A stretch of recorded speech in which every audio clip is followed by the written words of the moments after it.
औज़ुबिल्लाहिमिनश्शैतानिर्रजीम बिस्मिल्लाहिर्रहमानिर्रहीम। आज बात करते हैं लीव रूल से related. Leave rule वापडा Pakistan वापडा leave rule 1982 ये वही रूल चल रहे हैं और सारी कंपनीज ने यही अडॉप्ट किए हैं। हर कंपनी ने कोई अपने अपने लीव रूल नहीं बनाए। तो ये इसमें बड़ा एक फायदा है। जब एग्जाम होगा तो उसमें भी यही लीव रूल होंगे, चाहे वो वापडा का एग्जाम हो, चाहे वो गैपको का एग्जाम हो, चाहे वो किसी भी डिस्को का कंपनी का डिस्ट्रीब्यूशन कंपनी का एग्जाम हो। तो आज हम इनको डिस्कस करते हैं।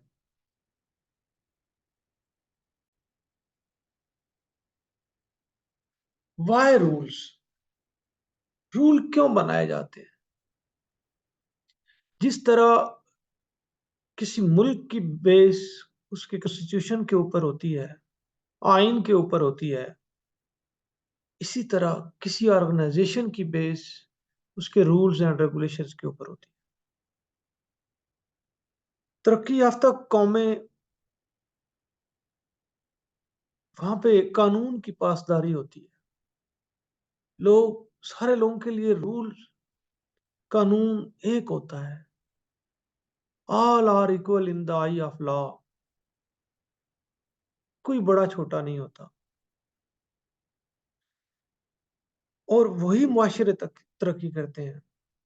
इस्लाम में ऐसी मिसालें भरी पड़ी हैं। जब आप सल्लल्लाहु अलैहि वसल्लम के दौर में एक औरत ने चोरी की और वो औरत किसी बड़े घर की थी, तो उसके लिए इवन कुछ सहाबा रजी अल्लाह तआला अन्हु ने भी सिफारिशें की कि इसका हाथ ना काटा जाए। तो आप सल्लल्लाहु अलैहि वसल्लम ने क्या कहा, अगर इसकी जगह मेरी बेटी फातिमा भी होती तो उसका भी हाथ कटता। तो डेवलपिंग कंट्रीज, किसी किसी भी मुआशरे की तंजली इसी में है, वहां रूल फॉलो नहीं होते। अमीर के लिए और कानून है, गरीब के लिए और कानून है। यू कैन से कस्टमाइजेशन, यही रूल जिनकी बात हो रही है। तो रूल बनाए इसीलिए जाते हैं ताकि सारे लोगों के लिए एक कानून हो, इक्वल ट्रीटमेंट हो। इक्वल ट्रीटमेंट इंश्योर करने के लिए रूल बनाए जाते हैं और लोगों के राइट्स की प्रोटेक्शन करने के लिए रूल बनाए जाते हैं। कोई डिस्क्रिमिनेशन ना हो, कोई वीकर क्लास है सोसाइटी की, उसको प्रोटेक्ट करने के लिए। लेकिन कंट्री लाइक पाकिस्तान, हर ऑर्गेनाइजेशन, हर जगह लॉ में, रूल्स में, रेगुलेशंस में बहुत ज्यादा कस्टमाइजेशन। कस्टमाइजेशन को आप ऐसे समझें कि गरीब के लिए और कानून है, वही कानून गरीब के लिए और है, अमीर के लिए और है। तो कोई भी मुआशरा है उसमें कानून इसलिए बनाया जाता है कि ताकि सारे लोग जो है इक्वली ट्रीट किए जाए, किसी के साथ कोई नाइंसाफी ना हो, गरीब अमीर बराबर हों। एक ही सफ में खड़े हो गए महमूदो अयास, ना कोई बंदा रहा ना कोई बंदा नवा। तो जब ये डिस्क्रिमिनेशन होगा छोटा बड़ा, तो फिर वहां पे जब ये रूल बनाए तो हैं, प्रॉपरली इंप्लीमेंट नहीं होंगे तो इनके रिजल्ट्स नहीं आएंगे। तो आज हम इनको डिस्कस कर रहे हैं कि हमारे जो लीव रूल हैं हमारी ऑर्गेनाइजेशन में, वो कौन से चलते हैं। हर बंदे को, हर एम्प्लॉय को पता होना चाहिए कि हमारे लीव रूल क्या है। हमने छुट्टी अप्लाई करनी है, कितनी तरह की लीव होती है और कैसे अप्लाई की जाती है, क्या इसमें हाफ पे कितनी होती है, फुल पे कितनी होती है, एलपीआर कब ली जा सकती है, लीव इनकैशमेंट कब ली जा सकती है। इन सारे सवालों के जवाब होने चाहिए। कोई भी एग्जाम होगा, सबसे ज्यादा जो सवाल आते हैं वो लीव रूल से आते हैं।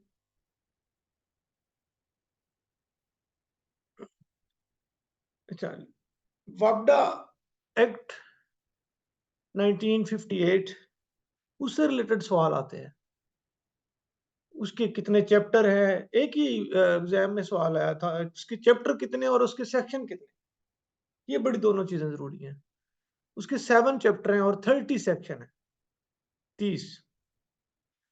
तो इनिशियली ये लीव रूल फ्रेम हुए थे 1972 में, 1979 में ये रिवाइज हुए थे, और देन ये न्यू रूल फ्रेम हुए थे 1982 में, जो अभी चल रहे हैं। आज यही रूल चल रहे हैं आजकल, ये 1982 वाले।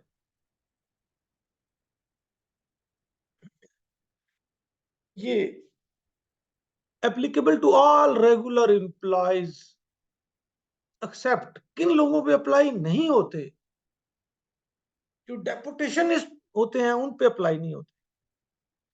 कोई भी पर्सन है, कोई एम्प्लॉय है, वो डेपुटेशन पे चला जाता है, तो जो उसका जितना पीरियड होगा उसके दौरान वो कोई छुट्टी अर्न नहीं करेगा। लीव है, हम आगे पढ़ते हैं, हम हर मंथ में 4 लीव अर्न करते हैं। तो अगर कोई एम्प्लॉय डेपुटेशन पे चला जाता है तो वो कोई लीव अर्न नहीं करेगा। इसी तरह जो हमारे पास डेपुटेशन पे आए होंगे वो भी कोई लीव अर्न नहीं करेंगे, उनके ऊपर भी अप्लाई नहीं होंगे। और employee employees engaged on contract basis, ये कॉन्ट्रैक्ट बेसिस वो नहीं है जो कॉन्ट्रैक्ट बेसिस जो रेगुलर पोस्ट के अगेंस्ट लोग अपॉइंट होते हैं कॉन्ट्रैक्ट पे इनिशियली, बाद में रेगुलर हो जाते हैं। ये नीचे नोट में भी लिखा हुआ है। तो ये वो नहीं है, ये कॉन्ट्रैक्ट वाले हैं जो 20वें स्केल में, जो बड़े स्केल में जो अपॉइंट होते हैं, मार्केट बेस्ड सैलरी की बात हो रही है उनके लिए। वर्क चार्ज, किसी वर्क के लिए, इसकी टाइप्स हमने ऑलरेडी पढ़ी हैं। और कंटीजेंट एम्प्लॉइज के ऊपर भी अप्लाई नहीं होते ये, टेम्परेरी एम्प्लॉइज के ऊपर भी अप्लाई नहीं होते जिनकी सर्विस 3 साल से कम हो।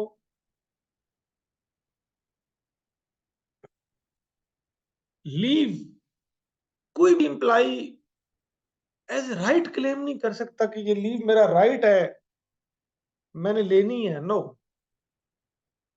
अथॉरिटी रिफ्यूज कर सकती है। अथॉरिटी ने लीव दी हो तब भी कैंसिल कर सकती है, अगर उसे जरूरत पड़े वापस बुला सकती है। और कोई भी पर्सन जो है अंडर ट्रांसफर होता है, तो जब से डिपार्चर से दे के जाके ज्वाइन नहीं करता उतने तक वो लीव जो है वो क्लेम नहीं कर सकता। अच्छा, इसी के साथ एक सवाल आ गया कि अगर एक एम्प्लॉय है, अंडर ट्रांसफर है, एक तो अगर उसका सफर थोड़ा है तो उसी दिन उसने जाके ज्वाइनिंग देनी है, जिस दिन डिपार्चर दी है। डिपार्चर और ज्वाइनिंग के दौरान ज्यादा टाइम नहीं होना चाहिए। और अगर सफर ज्यादा है तो उसके हिसाब से फिर वो 7 डेज, वो इस तरह का, अगर सफर ज्यादा है तो वो कर सकता है ज्वाइनिंग। अच्छा, अगर एक एम्प्लॉय है वो अंडर ट्रांसफर है और उसके खिलाफ एक्शन लेना है, उधर से उसने डिपार्चर दे दी है और आगे उसने ज्वाइनिंग नहीं दी, तो उसके खिलाफ एक्शन कौन लेगा? जहां से उसने डिपार्चर दे दी वो तो उनसे छुट्टी होगी उसकी, आगे वो उसने ज्वाइन नहीं किया तो उसकी वैसे सर्विस ब्रेक होगी, लेकिन उसके खिलाफ एक्शन ट्रांसफरिंग अथॉरिटी लेगी। तो यहाँ पे क्वेश्चन हमारा ये था कि जो भी एम्प्लॉय है, अगर अंडर ट्रांसफर है तो जब तक वो आगे ज्वाइन नहीं करेगा तो लीव अप्लाई नहीं करेगा। नेक्स्ट देखते हैं कौन कौन सी अथॉरिटीज जो है लीव ग्रांट कर सकती हैं। ये बड़ी हमारी गैपको में बड़ी कंफ्यूजन क्रिएट हुई। मैंने 3-4 ऑर्डर ऐसे देखे हैं कि एक्शन साहबान ने उसमें डिफरेंट सर्कल में मैंने देखे हैं कि एक्शन साहबान जो है वो एलपीआर के ऑर्डर किए। एलपीआर 1 ईयर की लीव है, 1 साल लीव। और इसकी जो स्टार्टिंग अथॉरिटी है, चाहे वो एक एक स्केल की एलपीआर हो, उसकी जो अथॉरिटी है 19 स्केल, ऐसी साहब पहली उनकी अथॉरिटी है किसी भी बंदे की एलपीआर की। और 14 तक, 1 से 14 तक एलपीआर जो है वो ऐसी साहब कर सकते हैं। और उससे ऊपर जैसे कॉम्पिटेंट अथॉरिटी चेंज होती है, उसी तरह जो है वो लीव अथॉरिटी जो है एलपीआर की, स्पेशली एलपीआर की। वैसे लीव तो 16 तक कर सकते हैं ऐसे साहब। तो बाकी जो है 15 एंड अबव एलपीआर या रिटायरमेंट केसेस जो हैं वो हेडक्वार्टर में होंगे। इनकी हमने एक अलहदा भी ये अथॉरिटी इशू की है। इसको इंशाल्लाह बाद में डिस्कस करेंगे, पहले इसको सरसरी सा देखते हैं। लीव अर्न, कोई भी एम्प्लॉई है जब वो सर्विस देता है तो हर महीने वो लीव अर्न करता है। और जिस महीने वो छुट्टी चला जाता है, घर चला जाता है, पूरा महीना छुट्टी की है उसने, तो कोई लीव अर्न नहीं करेगा। डेपुटेशन पे गया है तो वो भी लीव अर्न नहीं करेगा, ऑलरेडी डिस्कस किया है। ऑल सर्विस रेंडर्ड बाय वापडा employ qualifies him to earn leave except when he is on leave. आगे देखते हैं कि कितनी छुट्टियां होंगी तो कैसे अर्न करता है इसको। अच्छा, हर एम्प्लॉय 1 मंथ में 4 लीव अर्न करता है, एक्सेप्ट स्कूल। स्कूल वालों के लिए ये रूल नहीं। स्कूल के अलावा, क्योंकि स्कूल वालों को वैसे भी बड़ी छुट्टियां हो जाती हैं, गर्मियों की छुट्टियां होती हैं, तो ये बाकी एम्प्लॉयज को नहीं होती, इसीलिए स्कूल वालों का रूल अलग से है। हर एम्प्लॉय 1 महीने के इक्वल 4 डेज की लीव जो है वो अर्न करता है। साल में कितनी होगी? 48। अगर पूरे साल में वो कोई अर्न लीव नहीं लेता तो उसकी 48 लीव हो जाती। और ये वो लीव हैं जो कैरी फॉरवर्ड हो जाती है। उसने अगर लीव नहीं ली तो ये 48 अगले साल में उसकी ये खत्म नहीं होंगी, अगले साल में जाएगा तो ये कैरी फॉरवर्ड हो। अच्छा, अगर किसी महीने में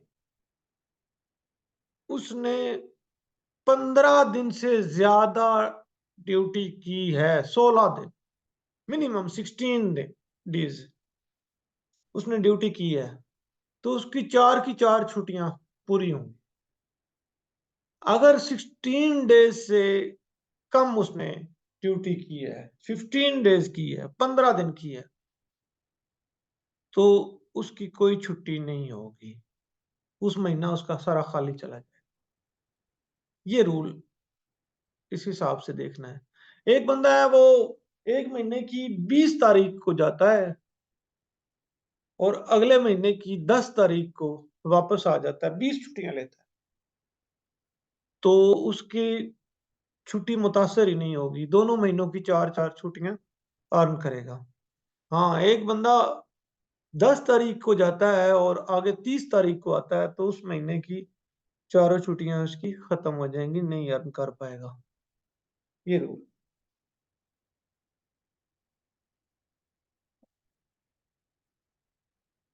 अच्छा, if an employee proceed on leave in a calendar month and return in other calendar month, the duty period in either month is more than 15 days, leave credited will be restricted to 1 full calendar month। तो यहाँ पे rule वही याद रखना है कि जिसमें 15 से ज्यादा दिन ड्यूटी की है तो वो अर्न करेगा, उससे कम है तो नहीं करेगा। अच्छा, स्कूल के लिए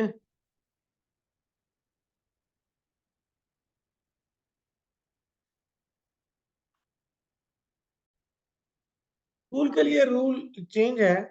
अगर वो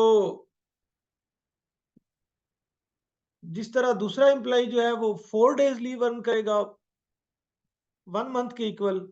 इस तरह जो स्कूल वाला स्टाफ है वो 1 डे अर्न करेगा 1 मंथ के इक्वल।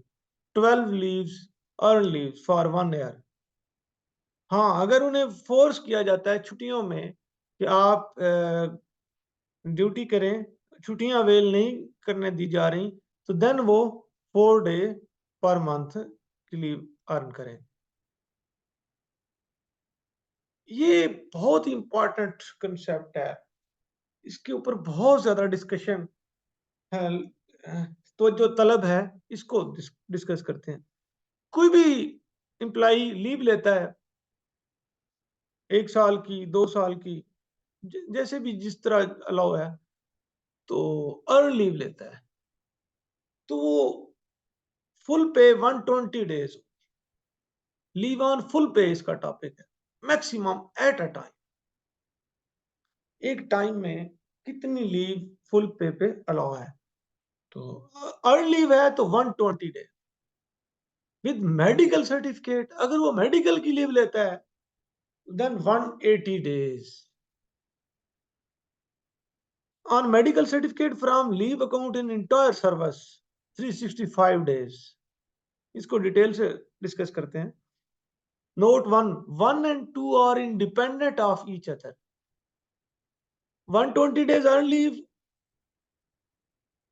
और 180 days on medical, दोनों इंडिपेंडेंट है, एक दूसरे से कोई ताल्लुक नहीं।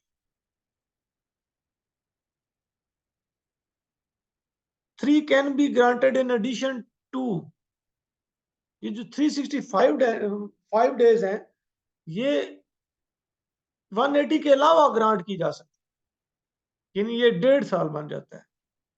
Leave taken at various spells on medical certificate will be counted for 3। Different spells के लिए आप लीव लेंगे तो वो 365 के अंडर आए। 2 can be granted as many times as requested। अच्छा, इस सारे के ऊपर डिस्कशन हुई, इसका निचोड़ ये निकला है कि कोई भी लीव लेता है पर्सन, अगर अर्न लीव लेता है तो 120 डेज फुल पे होंगे एट अ टाइम। उसके बाद वो दोबारा ज्वाइनिंग दे के दोबारा अगले महीने फिर ले ले 120 डेज, फिर भी फुल पे होंगे। और मेडिकल पे लेता है तो 180 डेज। अच्छा, एक और चीज इसमें और चीज है, मेडिकल पे 180 डेज लेता है, साथ ही फिर दोबारा 120 डेज वो अर्न लीव ले सकता है इन कंटिन्यूएशन। 180 डेज वो चल रहे हैं और 120 जो है वो अर्न ले सकता है। ये कितने दिन हो गए? 300 दिन, मैक्सिमम 300 दिन ले सकता है इस तरीके से। 180 डेज मेडिकल पे और 120 डेज विदाउट मेडिकल।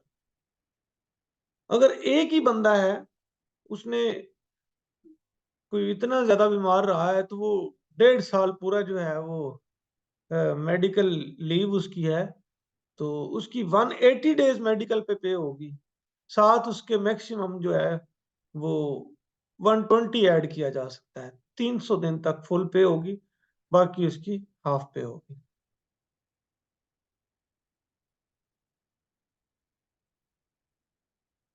अच्छा, लीव ऑन हाफ पे। लीव जो है, एम्प्लाई अगर उसके खाते में, उसके अकाउंट में, उसके क्रेडिट में लीव कम है और उसे लीव ज्यादा चाहिए, तो वो अपनी लीव को हाफ पे कन्वर्ट करवा सकता है।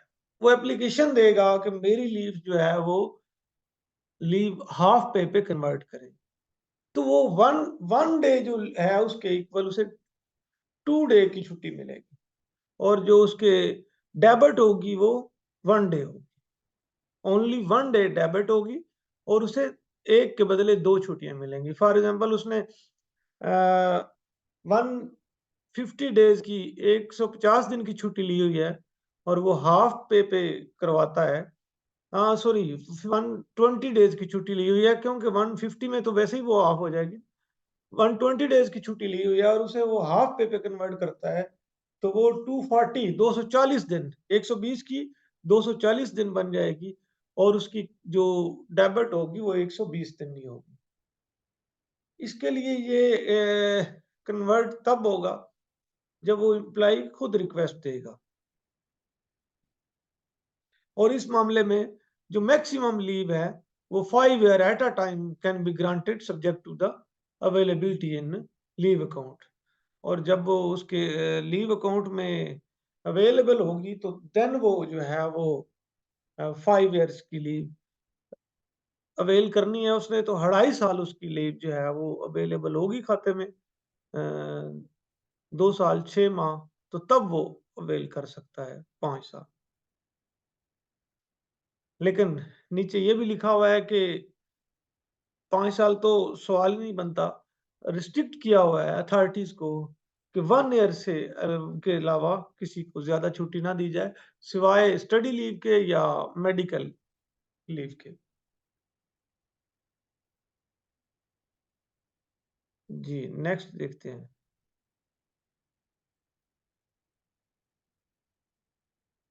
अच्छा, लीव जो है वो हमेशा डेज में एक्सप्रेस की जाए, चाहे वो 2 साल है, ये नहीं लिखा जाएगा कि सैंक्शन 2 ईयर लीव, नो, 365 और 365 प्लस होगा। वो 700 डेज है, 720 डेज है, डेज में हमेशा पूरे डेज काउंट करेंगे, हमेशा लीव के ऑर्डर बनेंगे तो उसमें कि ये नहीं लिखा जाएगा कि 1 मंथ लीव है, नो, 2 मंथ लीव है, no no, only and only days term will be used for expressing leave। LPR की बात, एलपीआर कब अप्लाई की जा सकती है और एलपीआर मैक्सिमम कितनी होती है और एलपीआर होती क्या है, इसका एब्रिवेशन भी leave preparatory to retirement, retirement से पहले की छुट्टी। और ये जो है मैक्सिमम 365 डेज अवेल की जा सकती है अगर क्रेडिट में लीव अकाउंट में लीव बैलेंस इतना है तब मिलेगी, अगर थोड़ा है थोड़ी मिलेगी, अगर नहीं है तो नहीं मिलेगी। ये फुल पे मिलती है,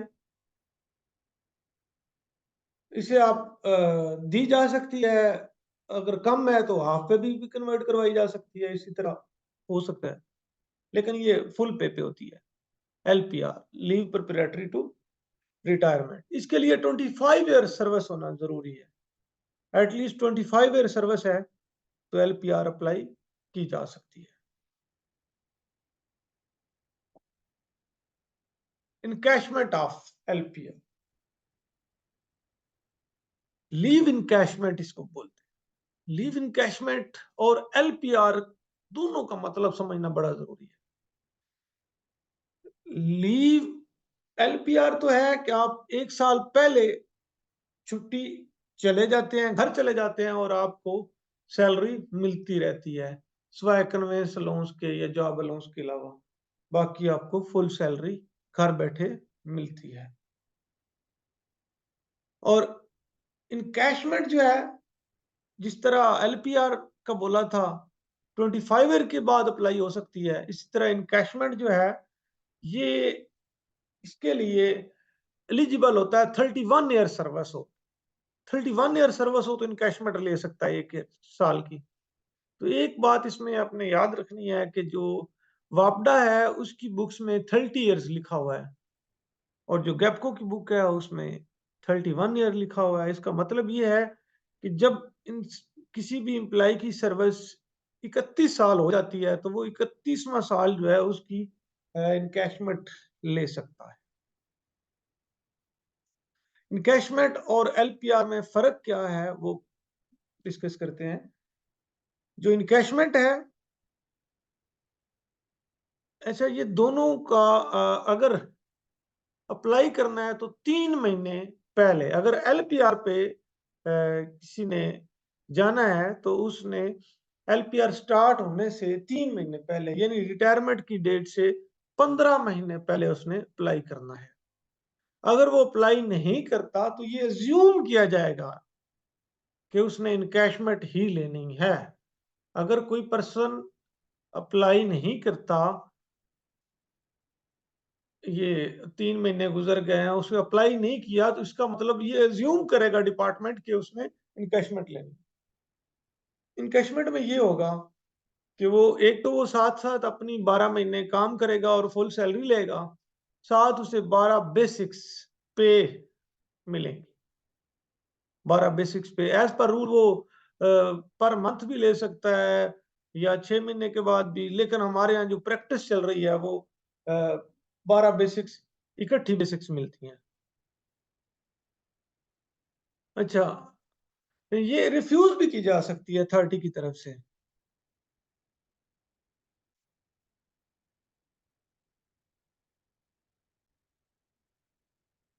अच्छा, जब कोई भी एम्प्लॉयी एनकैशमेंट पे होता है, तो वो छुट्टी नहीं कर सकता, सिवाय कैजुअल लीव्स के, जो 25 होती हैं। उसके अलावा अगर वो बीमार हो जाता है या उम्रे पे जाता है, अर्न लीव लेता है, 1 महीने की लेता है, तो 1 महीने की उसकी एनकैशमेंट की कटौती होगी। अच्छा, ये जो एलपीआरएस को रिफ्यूज़ भी किया जा सकता है। तो ये कंपनीज़ में तो ये चीफ एग्ज़ीक्यूटिव ऑफ़िसर और चेयरमैन बीओडी है, तो ये वफ़्डा के हिसाब से बताएगी।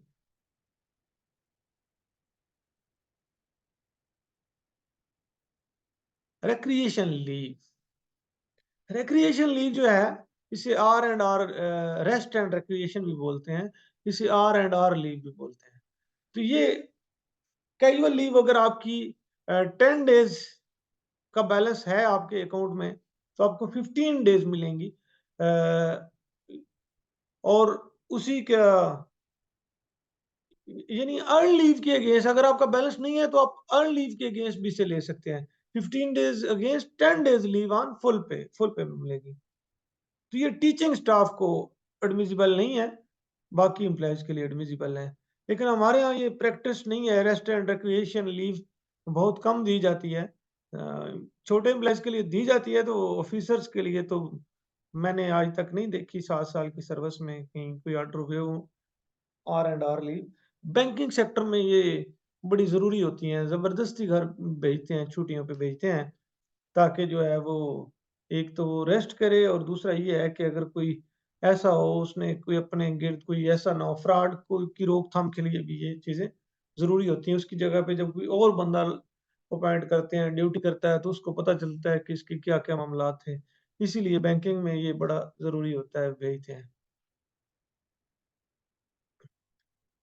अच्छा, अगर आपके खाते में लीव ड्यू नहीं है, तो फ्यूचर में लीव अगर आपके खाते में ड्यू नहीं है, तो लीव नॉट ड्यू जो फ्यूचर में फॉरवर्ड करके आपको लीव दी जा सकती है। अगर कोई आपका पीरियड है और उसमें कोई एक्शन हो गया हुआ है, तो उसमें जब उसका फैसला होता है, तो उसे लीव में अगर कन्वर्ट करना है, तो लीव ऑन ड्यू बेसिस के ऊपर कन्वर्ट करेंगे, क्योंकि उन्हें नहीं पता होता कि आपके खाते में लीव है कि नहीं है। तो एक टर्म यूज़ होती है कि पीरियड फलां से फलां तक will be considered as a leave on due basis, यानी उसके में फ्यूचर में जो लीव अर्न करेगा उसके अगेंस्ट ये कन्वर्ट किया जाए।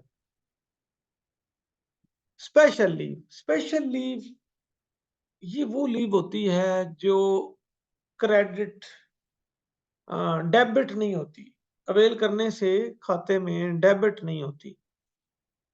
अर्न लीव अगर लेंगे, तो 1 महीना लीव लेंगे, तो आपका जो लीव बैलेंस है उसमें से 1 महीना की डिडक्शन की एंट्री करेंगे सर्विस बुक में। तो ये इद्दत लीव होती है, ये फीमेल एम्प्लॉइज़ के लिए होती है। जब उनका हस्बैंड फ़ौत हो जाए, 4 महीने 10 दिन, 130 दिन की इद्दत होती है, और ये पीरियड इसे स्पेशल लीव बोला जाता है।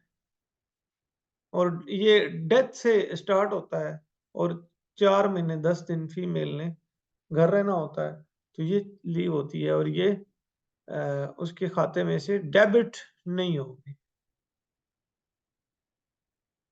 मैटरनिटी लीव, मैटरनिटी लीव भी स्पेशल लीव है, और ये मैटरनिटी लीव जो है, ये भी डेबिट नहीं होगी। लेकिन ये मैक्सिमम 3 टाइम्स। एक फीमेल जो है वो 3 दफा मैटरनिटी लीव ले सकती है। मैटरनिटी लीव तो इससे ज्यादा भी ले सकती है, 4, 5, 6 दफा भी। लेकिन जो 90 डेज डेबिट नहीं होगी, वो 3 दफा उसके खाते में से लीव डेबिट नहीं होगी। जब भी किसी बच्चे की बर्थ पे वो लीव लेगी तो वो होगी maternity.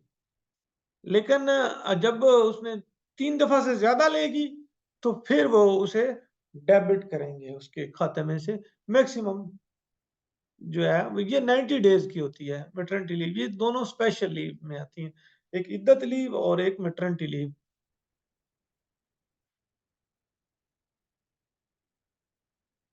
Next, disability leave. Maximum disability leave जो होती है 720 डेज। कोई इंजरी आ गई है, कोई बाजू कट गया है, कोई शॉक लगा है, इस तरह कुछ भी ऐसा हो गया है, तो उसे एम्प्लॉय को जो डिसेबिलिटी लीव है मैक्सिमम 720 डेज दी जा सकती है।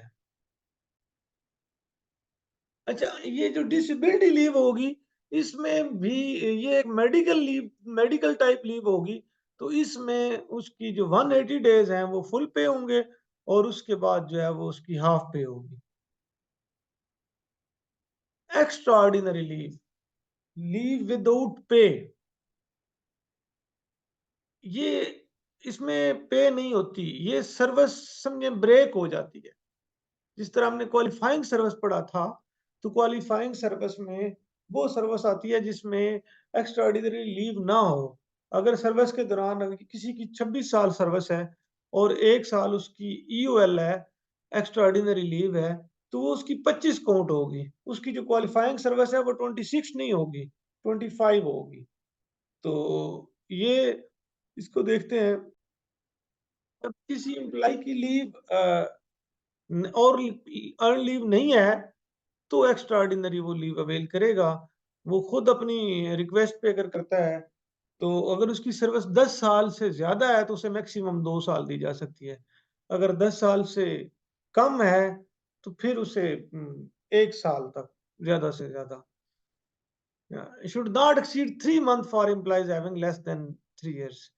तो अगर कोई बीमारी है, कोई इलाज हो रहा है, तो देन उसे 1 साल तक लीव दी जा सकती है। तो इसमें अगर ये ज़्यादा होती है तो इसमें आप जो है ना वो इंक्रीमेंट भी नहीं लगता। तो ये अगर 6 महीने से बढ़ती है तो मेडिकल भी खत्म हो जाता है। तो इसमें ये सर्विस भी ब्रेक हो जाती है। यानी इसमें पेंशन कंट्रीब्यूशन नहीं जमा होता, तो ये पेंशन में भी काउंटेबल नहीं है, पेंशन के लिए काउंट नहीं होती।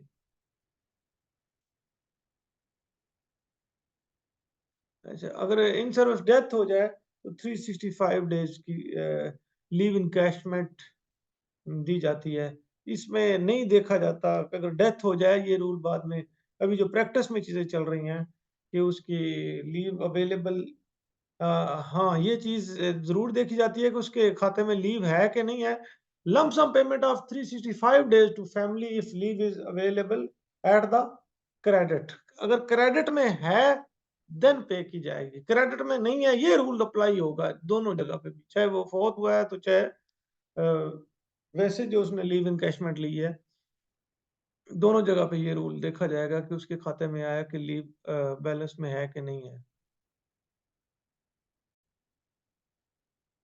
एक्स पाकिस्तान लीव तब होगी जब किसी भी एम्प्लॉय ने फॉरेन बाहर जाना हो, तो ये मैक्सिमम जो है 120 डेज जो है वो फुल पे होगी, और पाकिस्तानी करेंसी में पे की जाएगी। ये किसी भी एम्प्लॉय का अगर कोई डिसिप्लिनरी केस पेंडिंग है तो उसको ये लीव नहीं मिलती। ये उम्मन ये आता है उम्रा वगैरह की छुट्टी होती है, तो उसमें तो ये नहीं किया जाता। ये होता है कि कोई किसी का सीरियस केस कोई एम्बेजलमेंट का पेंडिंग ना हो, इस वजह से ये कंडीशन रखी गई है। तो उम्रा वगैरह के लिए छुट्टी के लिए ये रिलैक्स की जाती है। उसके अलावा अच्छा, जो लीव होती है कैजुअल लीव्स, ये साल की 25 लीव्स होती हैं, 25 छुट्टियां होती हैं। तो ये मैक्सिमम जो आपका इमीडिएट बॉस है वो 10 10 लीव्स ग्रांट कर सकता है एट ए टाइम। लेकिन कोई एक्स्ट्रा ऑर्डिनरी अगर कोई प्रॉब्लम है तो फिर वो मैक्सिमम 15 डेज जो है वो ग्रांट कर सकता है। अच्छा, मेडिकल सर्टिफिकेट की लीव के बारे में बात करते हैं। कोई भी शख्स बीमार हो जाता है, एम्प्लॉयी बीमार हो जाता है, तो वो 30 दिन की छुट्टी जो है वो, अगर वो 30 दिन के अंदर-अंदर आ जाता है, तो वो मेडिकल ऑफ़िसर से, वापडा का जो मेडिकल ऑफ़िसर है उससे वो सर्टिफिकेट साइन करवा के वो फिटनेस सर्टिफिकेट लेके आ सकता है। अगर 30 दिन से ज़्यादा हो जाता है, तो देन उसने बोर्ड करवा के आना होता है। कोई भी मेडिकल की छुट्टी अवेल करता है तो उसने फिटनेस सर्टिफिकेट दे के ही उसने अराइवल देनी होती है, उसके बगैर उसकी अराइवल नहीं ली जा सकती। फिर उसका बोर्ड होगा और उसकी अगर 30 दिन से ज़्यादा छुट्टी है, बोर्ड होगा, बोर्ड फिर उसकी लीव जो है वो सैंक्शन करेगा और बोर्ड उसको फिटनेस सर्टिफिकेट देगा। फिटनेस सर्टिफिकेट में category A, B, C, D, triple ई।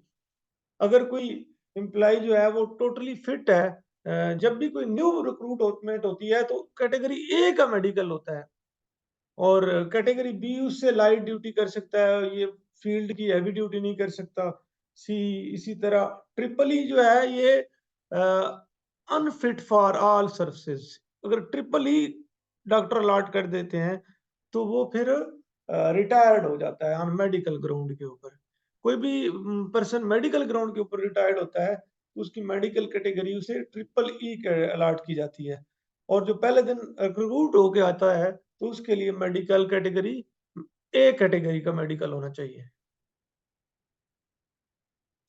अच्छा, इसमें रीज़न लिखना ज़रूरी नहीं होता कि रीज़न बताएँ आप छुट्टी क्यों ले रहे हैं। जब आपकी ड्यू है तो आपको मिल जाती है। लीव कब स्टार्ट होती है और कब एंड होती है? जिस दिन commence from the day following employee hands over the charge of the post। जब आपने चार्ज आज आज फर्ज करते हैं, आज के दिन आपने चार्ज हवाले किया है तो अगला दिन जो आपको है वो पहला दिन होगा और ends the day preceding the employee resume duty. जब आपने रिज्यूम करनी है ड्यूटी, वो आपका पहला दिन छुट्टी खत्म होने के बाद होगा। आपका आखिरी दिन जो है वो रिज्यूम करने से एक दिन पहले होगा छुट्टी का। और आपको अथॉरिटी जो है वो बुला सकती है वापस, किसी टाइम भी बुला सकती है कि आप दोबारा आ जाएँ। अगर वो बुलाती है, आपकी लीव कैंसल करके बुलाती है, तो आपको जो है वो एक साइड का किराया भी और डेली अलाउंस भी दिया जाएगा। अगर आपने वापस जाना है, if return from leave is optional, then जो है वो कोई कंसेशन नहीं होगी। अगर आपको वो कैंसल करती है छुट्टी और आपको एक फेयर भी देगी, एक साइड का किराया भी देगी और डेली अलाउंस भी देगी।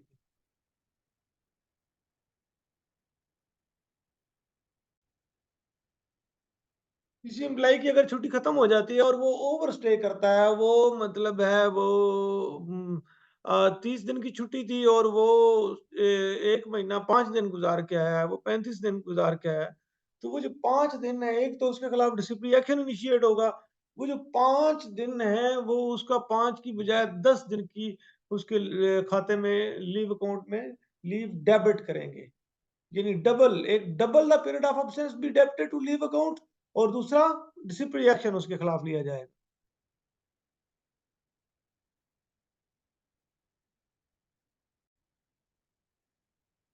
अगर कोई एम्प्लॉयी डिफरेंट टाइप्स की लीव्स इकट्ठी करके तो मैक्सिमम जो है वो 5 ईयर तक लीव ले सकता है। हाँ, इसमें एलपीआर नहीं शामिल होगी और वो अंडरटेकिंग देगा कि वो कहीं जगह, अगर वो 5 साल की छुट्टी लेके जा रहा है, तो कहीं पे जाके वो कोई एम्प्लॉयमेंट, कोई नौकरी नहीं करेगा। नौकरी के लिए उसने जाना है, कहीं जॉब करनी है, तो वो डेपुटेशन पे जाएगा, वो लीव पे नहीं जाएगा। तो ये अगर लीव पे गया है तो मैक्सिमम 5 साल डिफरेंट टाइप्स की लीव वो 5 साल अवेल कर सकता है। साथ एफिडेविट देगा कि shall not seek employment elsewhere, कहीं पे भी वो ना एम्प्लॉयमेंट जो है वो नहीं हासिल करेगा।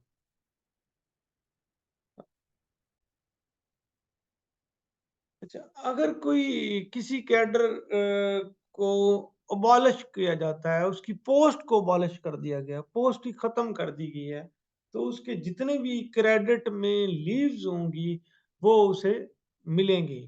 और दूसरे पॉइंट में कहता है टिल सुपरएनुएशन और expiry of leave of the incumbent, the duration of post abolish will be deemed to have automatically being extended। फर्ज करते हैं आज इम्प्लाई जो है वो क्या हो गया है, उसकी पोस्ट अबॉलिश हो गई है। अभी उसके खाते में क्रेडिट में 2 साल की छुट्टी पड़ी हुई है। तो वो उसकी अबॉलिश जो है अबॉलिशमेंट वह 2 साल तक एक्सटेंड हो जाएगी। उसको वो लीव दी जाएगी 2 साल की। 2 साल तक वो ड्यूटी अपना लीव अवेल करेगा।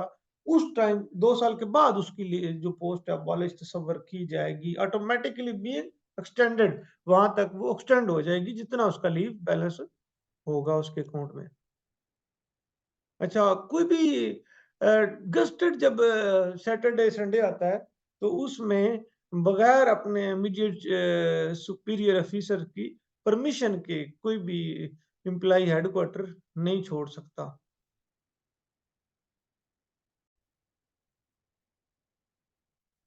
Handing over and assumption of charge, change लिखा हुआ है यहाँ गलती से, चार्ज है लफ्ज। तो जब भी कोई एम्प्लॉय लीव पे जाएगा, लॉन्ग लीव है, तो वो अपना चार्ज जो है किसी दूसरे ऑफिसर जो भी जिसकी ड्यूटी लगी होगी उसके हैंड ओवर करके जाएगा। Handing over and taking over, वो दूसरा ये हैंडिंग टेकिंग होगी अगर दूसरा ऑफिसर अवेलेबल है। अगर फिलहाल किसी की ड्यूटी नहीं लगी हुई तो ये लॉन्ग लीव पे जा रहा है, तो ये फिर रिलिक्विश करके जाएगा। अगर लगती नहीं ड्यूटी तो फिर आके दोबारा से ज़्यूम कर लेगा अपनी सीट की। और अगर 1 महीने से ज़्यादा छुट्टी है तो हो सकता है आते हुए ट्रांसफ़र हो जाए कहीं और जगह पे हुए। तो जहाँ पे भी अ, अगर वो उसी पोस्ट पे आता है दोबारा, तो जब दोबारा आना है तो फिर दोबारा से चार्ज अज़्यूम करना है। अज़्यूम कब भरेगा चार्ज, और जब जाएगा तो हैंडिंग ओवर का साइन करेगा।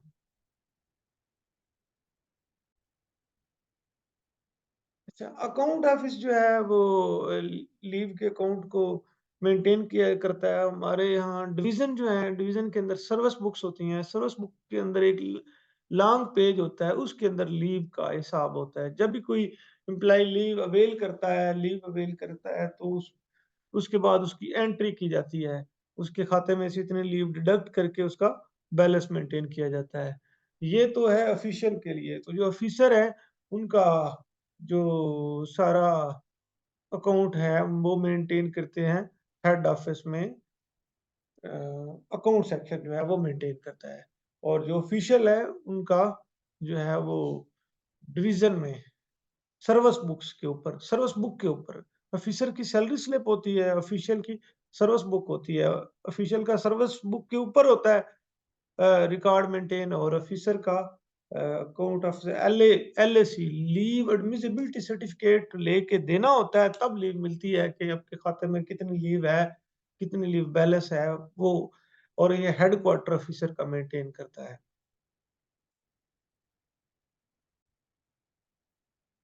हमने ऑलरेडी बात की है कि जो लीव अर्न की जाती है वो 1 साल के बाद कैरी फॉरवर्ड हो जाती है। 48 लीव जो हैं अगले साल में ट्रांसफर हो जाती हैं।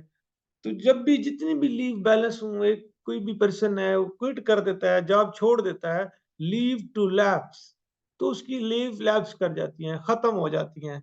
इसी तरह ये बिल्कुल सेम है, इसी तरह मिलती-जुलती बात है। कैजुअल लीव जो होती हैं 25 लीव्स, वो भी कैरी फॉरवर्ड नहीं होती।